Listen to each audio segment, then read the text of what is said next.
ఇప్పటి వరకు TDP BJP మధ్య పొత్తు కుదిరితే అది కూటమికి లాభం అవుతుందా, వైసీపీకి లాభం అవుతుందా అన్న దానిపైన చర్చ నడుస్తూ వచ్చింది.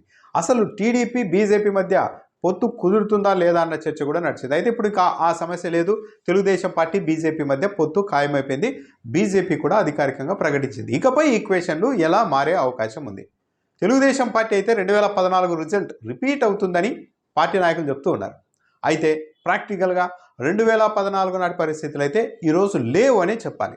2014లో తెలుగుదేశం పార్టీ బీజేపీ పొత్తు పెట్టుకున్నప్పుడు రాష్ట్ర విభజన జరిగింది కాబట్టి చంద్రబాబు నాయుడు లాంటి సీనియర్ ముఖ్యమంత్రి ఉండాల్సిన అవసరం ఉంది అని ఓట్లేసిన వాళ్ళు కూడా చాలామంది ఉన్నారు.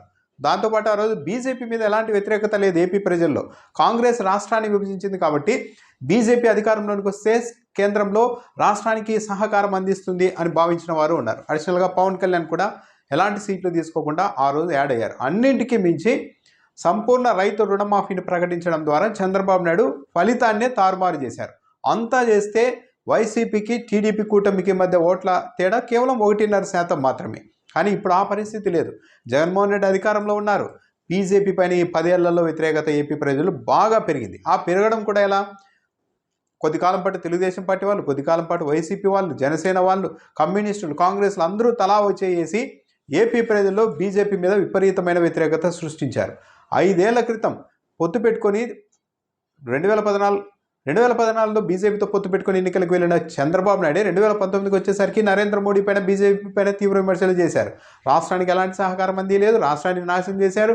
మోడీ మళ్ళీ అధికారంలోకి వస్తే ఏపీకి ఇంకా ఇబ్బంది అవుతుంది, ఓడించండి అంటూ చంద్రబాబు నాయుడు పిలుపునిచ్చారు. పవన్ కళ్యాణ్ మరో అడుగు ముందుకు వేసి పాచిపోయిన లడ్డూలు అంటూ మాట్లాడారు కేంద్ర ప్రభుత్వాన్ని.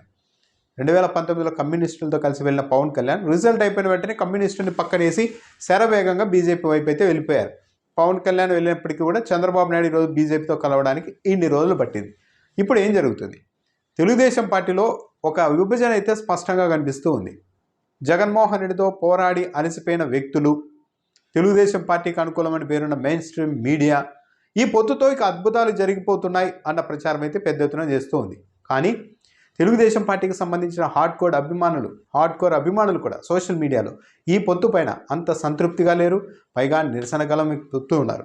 కారణం ఏంటి అంటే ఈ పోరాటం వల్ల మేము చేసిన పోరాటం వల్ల మైనార్టీల్లో కూడా జగన్మోహన్ రెడ్డి మీద వ్యతిరేకత సృష్టించబడింది. దళితుల్ని కూడా జగన్మోహన్ రెడ్డికి వ్యతిరేకంగా మార్చగలిగాం.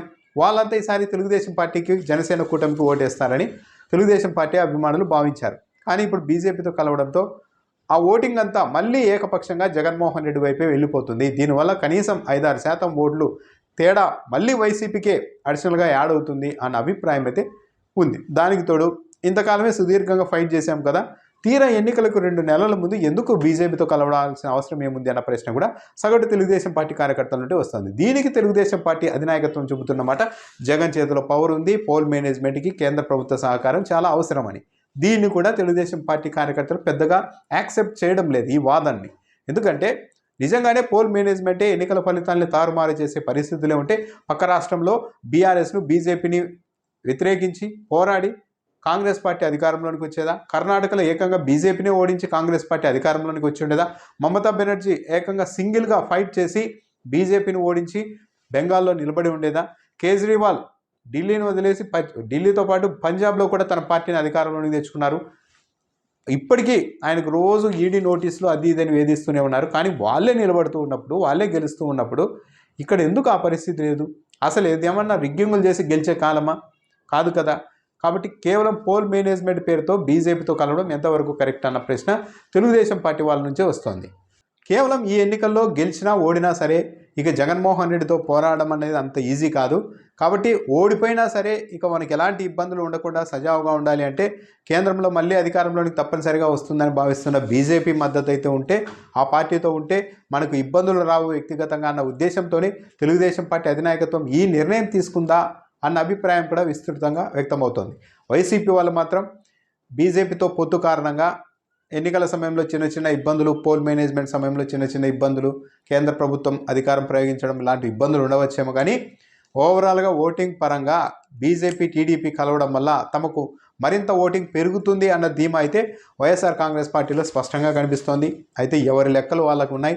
ఎవరి లెక్కను ప్రజలు గెలిపిస్తారు అన్నదైతే మరో 2 నెలలు ఆగితే ఎన్నికలు పూర్తయితే అప్పుడు ఎవరి ఆర్గ్యుమెంట్ ఎంత బలంగా ఉంది అన్నదైతే తేలుతుంది.